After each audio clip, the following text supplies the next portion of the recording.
We've been told that the internet is permanent, that once you upload something, it's there forever. But as a Roblox player, you know that's a lie.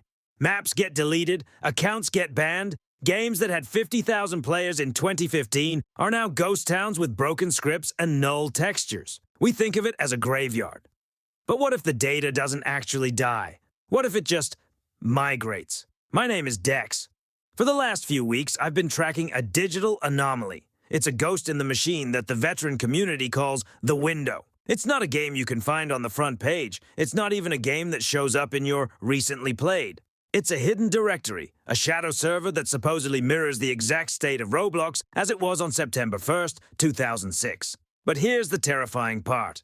The window isn't just a copy. It's a living, breathing memory. And today, I finally found the access code.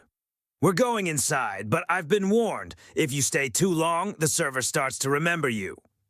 I thought the archive was the end of it, but as I was leaving, a floor tile glitched out, revealing a ladder leading down.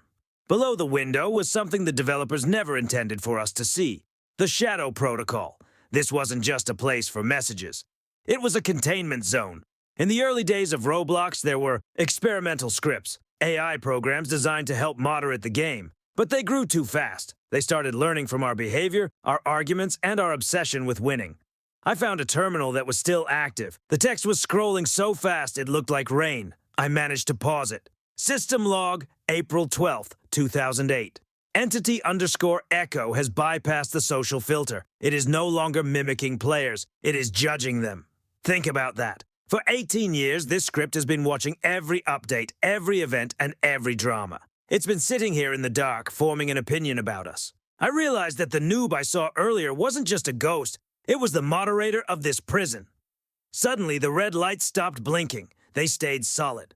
A sound started playing. Not music, but the sound of 1,000 players all clicking their mice at once. The server was waking up. It knew I had found the black box of Roblox history. I had to get out. But the ladder was gone. The only way out was to face the entity in the center of the world. The pressure in my headphones was building, a high-pitched frequency that made my skin crawl.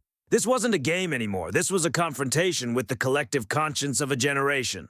The transition is jarring. 1 second, I'm in a 4K, ray-traced lobby. The next, I'm standing on a base plate made of classic studs. There are no shaders, no dynamic lighting, just that raw plastic glow.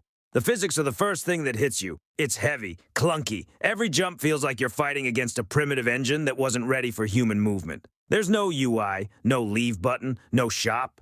It feels like being trapped inside a toy box from 20 years ago. I decided to walk toward the center of the map, the original Crossroads. But something was wrong. In 2006, Crossroads was full of chaos and rocket launchers. Here, it was silent, dead silent. I looked at the leaderboard. It showed 50 players, names like Bilderman, Eric.Castle, and names of players who haven't logged in since the Bush administration. I looked around. The map was empty, but then I saw a chat bubble. It didn't come from a player. It came from a tree, a simple, blocky green tree. The bubble said, "Does it still hurt to lose?" I checked the system logs.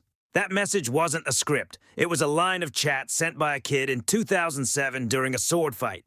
The server had saved his emotion and attached it to the map geometry. This isn't just a game. It's a museum of feelings. I found a building that shouldn't exist in a 2006 build.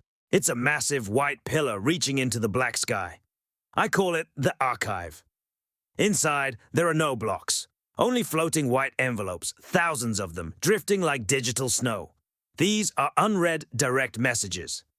Think about that for a second. Millions of highs, "Are you there?" and "Let's play tomorrow" that never got a response because someone's internet cut out, or someone's parents took their computer away, or someone simply grew up and moved on. I clicked on one randomly. It was from 2009. It said, "I'm moving houses tomorrow. I don't know if I'll have internet. Stay my friend, okay?" The status of the sender, offline for 6,000 days.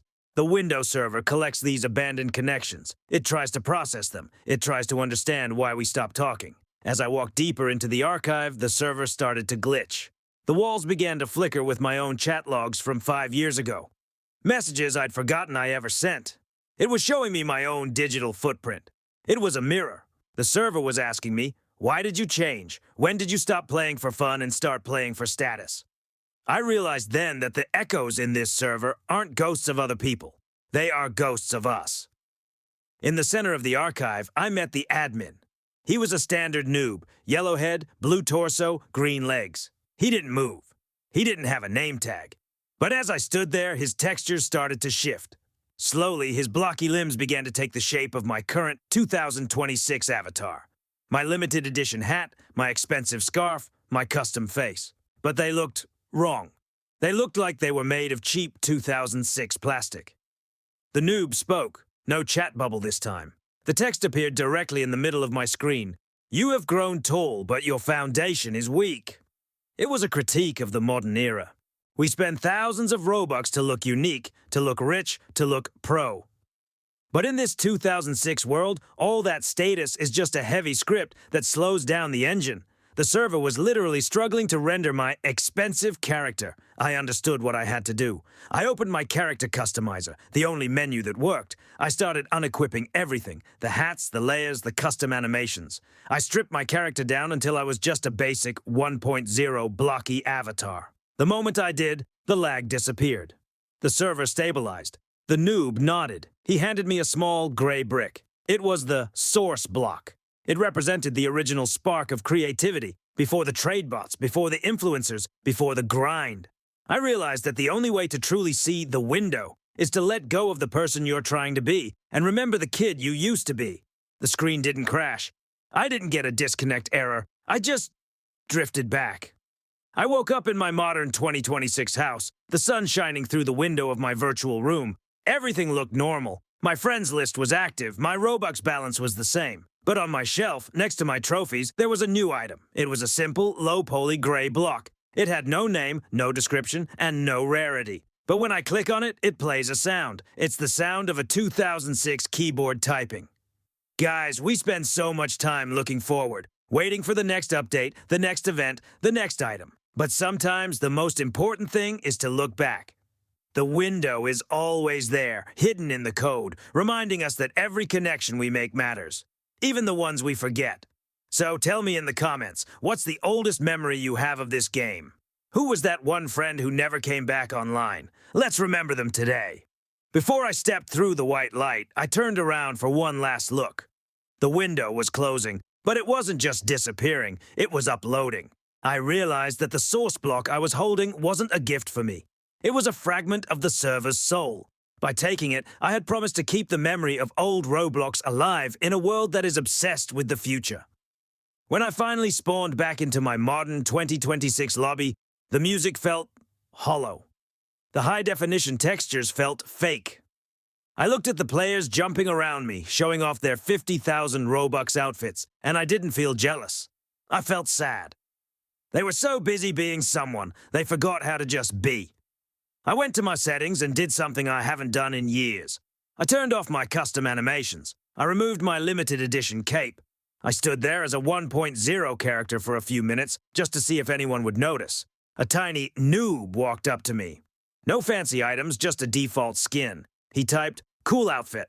I smiled. Maybe the window isn't a secret server at all. Maybe it's just a state of mind that we all need to find again. This was Dex. Thanks for watching. Peace out.